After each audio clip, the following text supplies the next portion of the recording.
that kind of faith.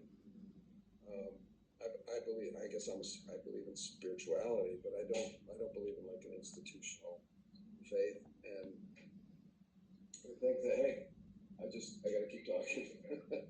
You need me? Okay, just order me anything. Sorry. I believe,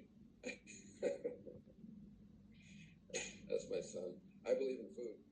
So I promise I won't eat during this, though.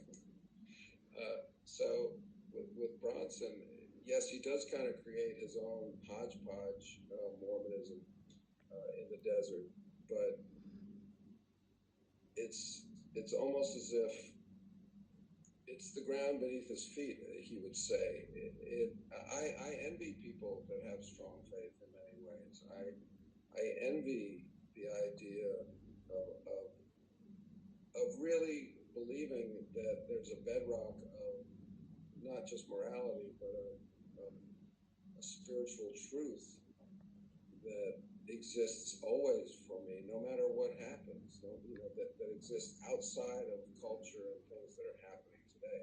And that was really what